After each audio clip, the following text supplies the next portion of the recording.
you should even be teaching those lifts.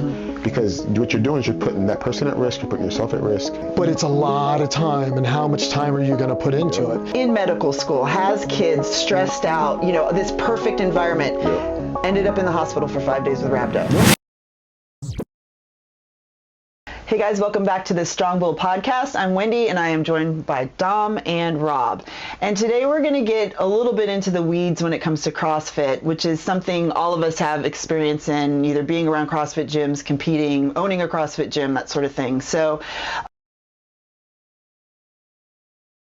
current theme in CrossFit with bodybuilding. 2008 and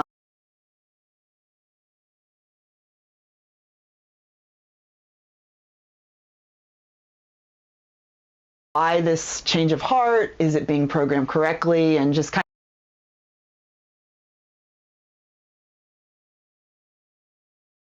I've been basically around the CrossFit community for almost like, there was people that were preaching it pretty early on, but they pushed back against it and they said it wasn't functional. Years later, all of a sudden everyone's starting to do it. And then people are finally starting to pay attention. Like,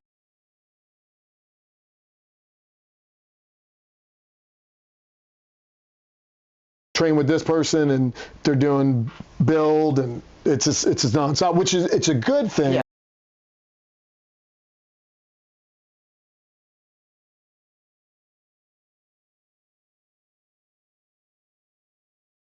Right. It was the OPT, it wasn't even OPEX. And he was saying that from the beginning and he was right. And it helps people to build up.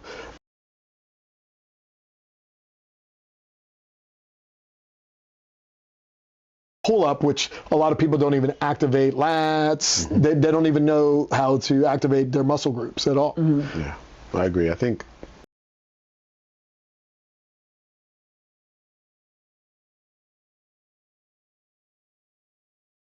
skill. Doing that does make you better. You can do said movement, snatch, overhead press, jerk by doing the smaller compound movements or smaller exercises that come with bodybuilding, isometric. Yeah.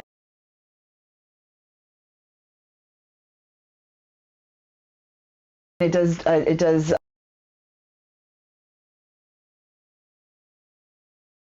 CrossFitters, none of them could flare their lats, but they could do butterfly pull-ups all day long. Yeah. And we see a lot of people that just like CrossFit the shit out of it, and it's 1,000 bicep curls. Well, varying off. So that goes into the varying off into that you haven't worked either underneath someone or you haven't worked with a bunch of athletes trying to use it either. Yeah. So that's like years of bodybuilding and powerlifting and different type of strength training, and then we went into it. Now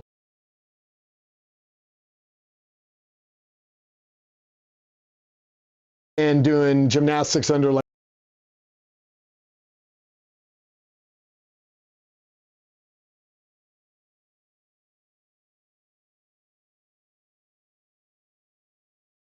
Absolutely. And like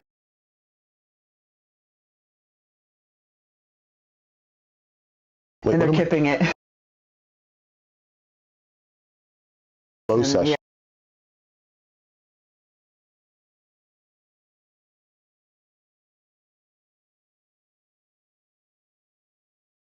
Like you just missed the mark. Like,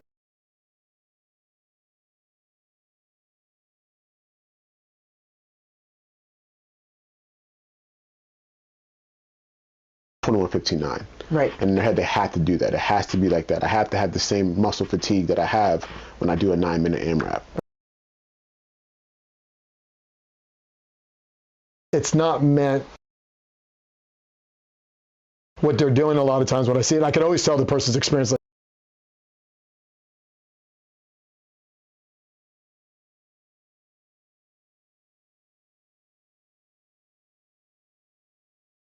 100 bicep curls and 100 tricep, and it was like,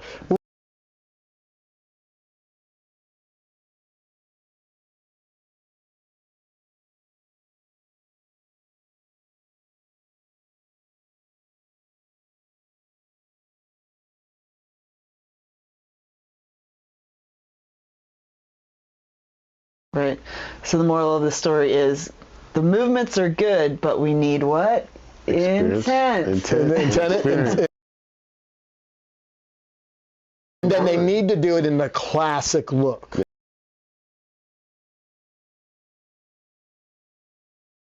All right, Rob, you're an expert in this. You've done this for 2 decades.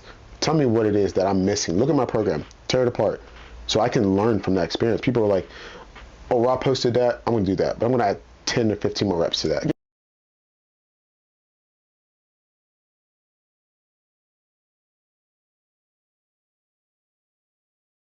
New CEO, they're owned by an equity.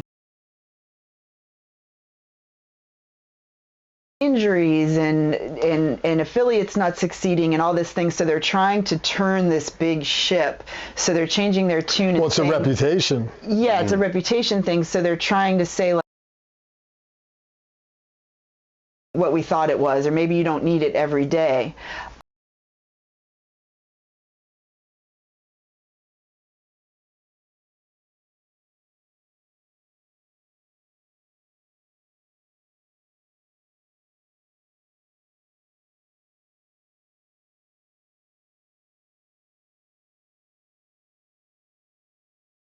Listen, I have dove back into CrossFit's history until the first pages. You got to dig into Google to find that. Yeah. And it looked very different. The way it started out, it was much more conditioning based for the first couple of years. And then a lot of people that were high level strength coaches came out and they started using the max effort. And that's like when you see the 1-1-1-1.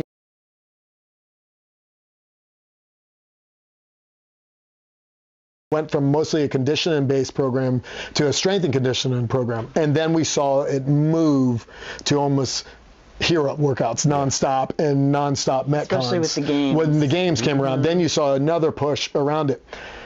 I don't know if they ever may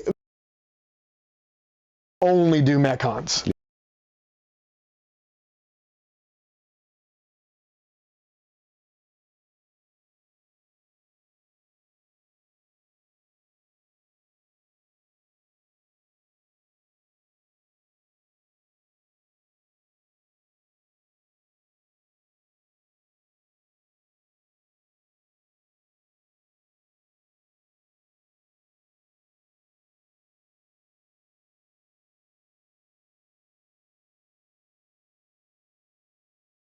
So that's a much more durable, different type of demographic of people that you're dealing with. Right. Now you're dealing with general population. And it was a small gym with the coach working with a handful of people. Correct. A lot of it, so they were pushing intensity so much.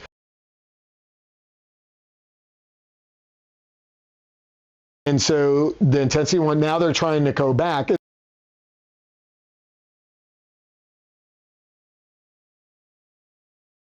Sweating or they're on the ground. Yeah.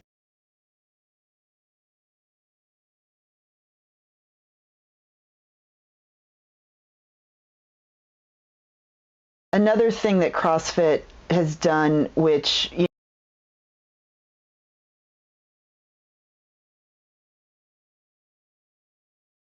what do you guys think about general population and the Olympic lifts? I think you have to have so many prerequisites before you do any Olympic lift. And I think that it starts with the coaches.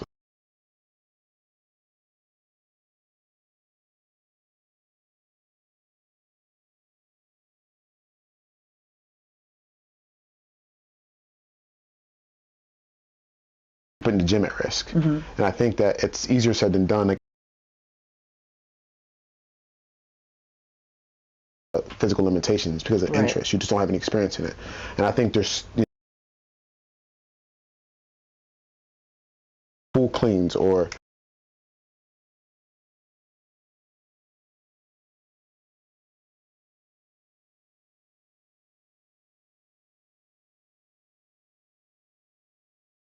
shove them into a 10-minute strength session. You got to build up to your 85% for most people who don't even know what their 50% is.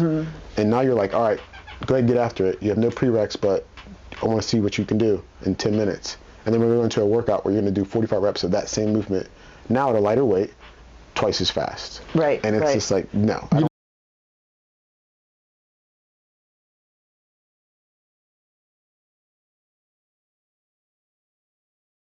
even not done. I'm not sure, like, toes aren't scary. A requisite. I can teach it's about anyone, but I can't make it look that good if you can't get in a position. No. Mm-hmm. And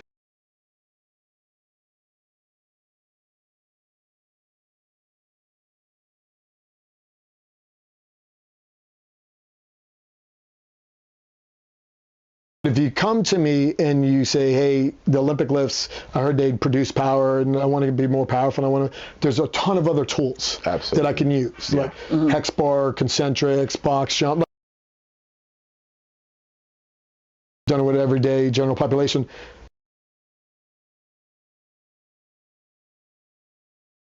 They can mimic a lot of stuff, but there's a timing that the Olympic lifts.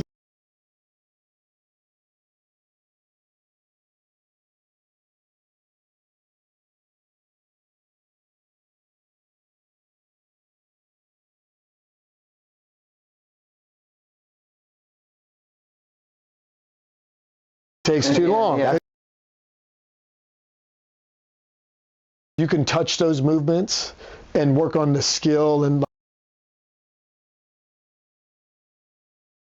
they're going to run into problems. Yeah. And the biggest thing I have an argument is when I look at a program is how many times did you work on this for the skill with really good intent compared to how many times did you do this?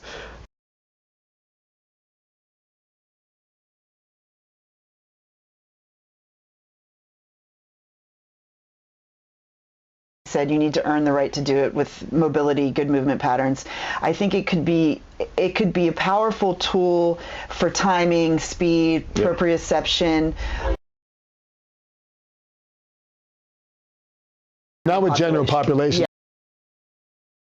Saying I always say to them, I said, hey, these things are all timing and speed.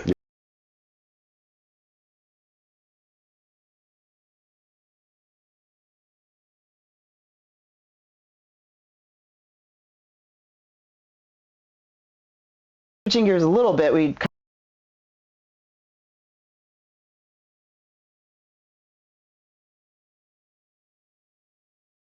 animals that are,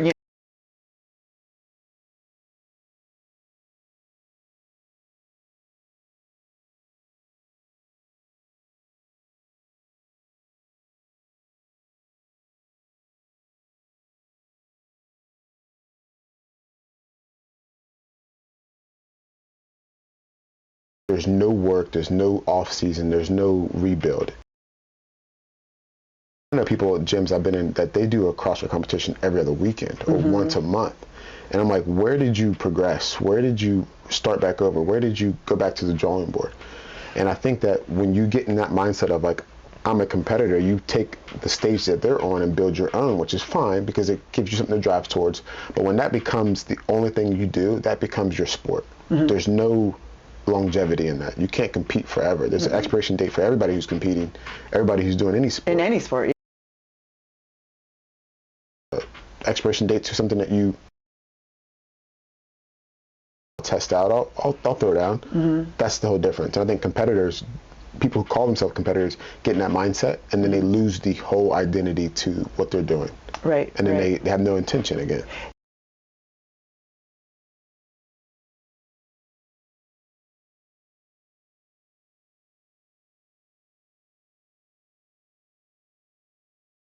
Their values, and it's like, I have a job that pays the bills because this competition doesn't. I've got kids. I'm not able to stay awake at my desk. You're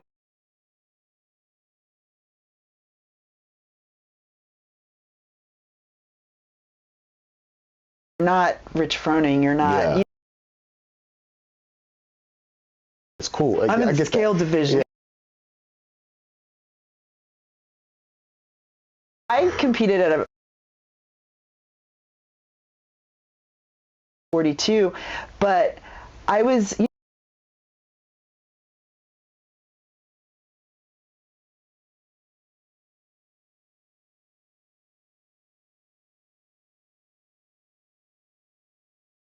what is meaningful, and I just decided to happier, still fit, and I'm just like, you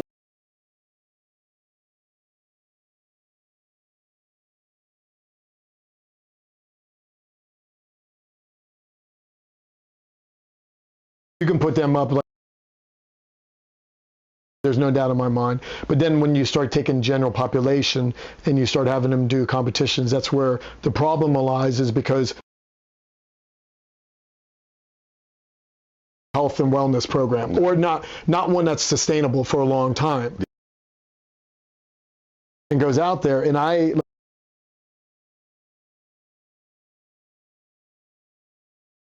if you were in the stands and you were watching those guys run into each other, it's different. And then you said halftime, you told the stands to go out there and put helmets on and run into each other. You're not, and to be that, because if you see a lot of those athletes, it's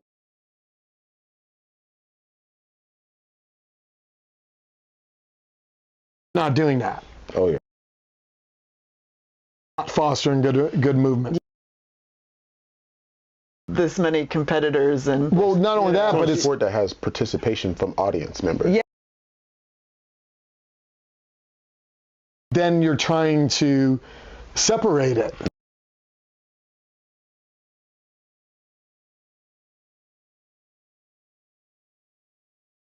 There was a point in time where I was like, wait a second, this is not aligning Right. with my morals of what I'm seeing. Oh yeah.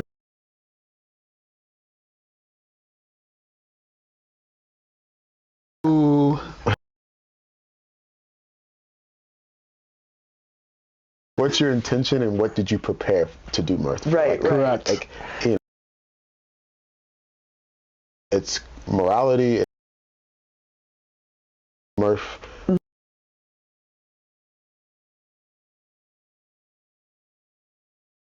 I did Murph this year. I want to say I did Right. it, or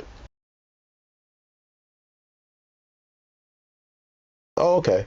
Or how many times did you do push-ups this year? How many times did you do air squats? When was the last time you ran? 3 weeks. In your head, it's a lot of No, reps, it's a lot a of badge volume. of honor for people.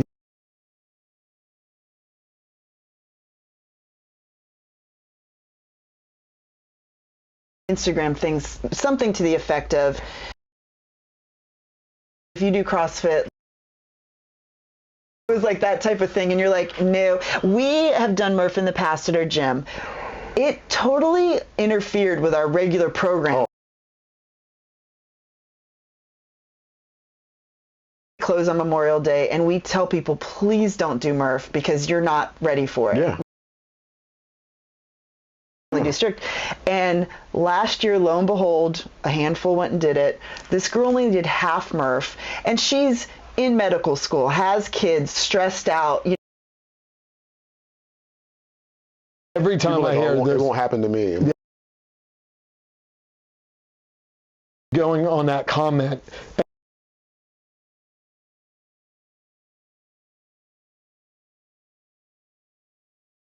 you should be ready for it. Yeah. Right. Or, but the thing is one thing CrossFit doesn't do and they're terrible at is understanding human behavior. Inappropriately. If my That's the friend's doing biggest it, problem. Is like,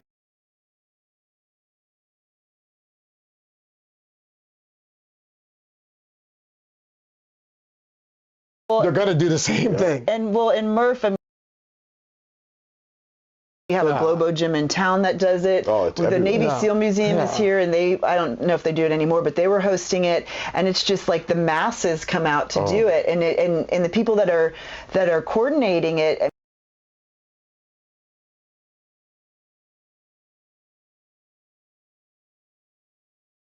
You should get yourself prepared. Does that much volume that you're prepared at all times to do Murph?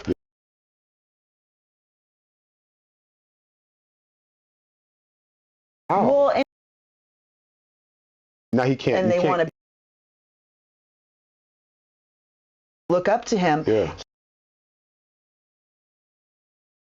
There's all these Seriously, things yeah. that are a consequence of balance. And if you're a gym owner, I'm totally responsible for you. For them, exactly. Because I have seen way too many people over the years have problems. I paid the price every time for days and days later. Right. I know we've gone into some negatives. I do want to say that we all dabble in it. Yeah.